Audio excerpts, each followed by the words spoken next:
Okay, अब चाहिँ हामी यो पास्ट इयर क्वेसनमा हजुरहरुको सोधिसकेको पास्ट इयर क्वेसन मैले हजुरलाई पहिले पनि रिप्लाई गर्न भनेको थिएँ। अब चाहिँ हामी हेरौँ है त के रहेछ। टाइप ए भनेको के रे, ए भनेको चाहिँ हाम्रो के हो, ल्यारिङ्स हो है त, भोइस बक्स थियो। बी भनेको चाहिँ हाम्रो के हो, ट्रेकिया हो। टाइप यो सी भनेको चाहिँ के छ त, हाम्रो यो एल्भियोलाई देखाइरहेको छ।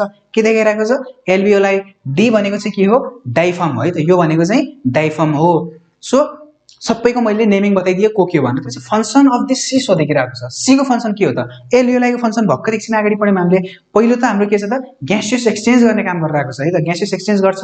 सेकेन्ड भनेको चाहिँ त्यो सर्फेक्टेन्ट प्रोडक्सनको कुराहरु गर्दिदा भयो। अर्को भनेको चाहिँ एल्भियोलाईमा म्याक्रोफेजहरु हुन्छ, त्यसले प्रोटेक्सन दिन्छ भनेर भन्दा भयो। है त, योहरु भयो। So changes that occur during ब्रेथिङको बेलामा यो डाइफार्ममा के चेन्ज हुन्छ, म सिम्पली भनिदिन्छु, यसलाई हामी अगाडि एक्सप्लेन पनि गर्छौं है त। हेर्नुस्, नर्मली यो डाइफार्म यसरी बसेको हुन्छ है त, हाम्रो राइट लङ ल, ठीक छ, यता छ राइट लङ, यता भनेको चाहिँ लेफ्ट लङ छ है त, यो ठीक छ।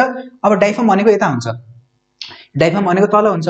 जब हामी सास फेर्छौं नि, इन्स्पायर गर्छौं, त्यो बेला भनेको यो डाइफार्म कन्ट्र्याक्ट भइदिन्छ के, यो डाइफार्म के भइदिन्छ, कन्ट्र्याक्ट भइदिन्छ। रिल्याक्स भनेको चाहिँ डोम शेपमा बसेको हुन्छ, कन्ट्र्याक्ट भएर कस्तो भइदिन्छ त, यो यस्तो भइदिन्छ के, बुझ्नुभयो नि, यस्तो भइदिन्छ। त्यसले गर्दाखेरि के भयो त, यो लङ्सहरु अझै तल आउन पायो भनेपछि लङको के भयो त, भोल्युम बढ्यो है त। यो भनेको चाहिँ कति बेला इन्स्पायर गर्दाखेरि हाम्रो डाइफार्ममा के चेन्ज आउँदो रहेछ त, डाइफार्म भनेको कन्ट्र्याक्ट हुँदाखेरि चाहिँ हैन, डाइफार्ममा कन्ट्र्याक्ट हुँदाखेरि चाहिँ लङको भोल्युम बढिरहेको छ। यसले गर्दाखेरि के हुन्छ हामीले अगाडि चाहिँ पढ्छौं है, अगाडिको स्लाइडमा।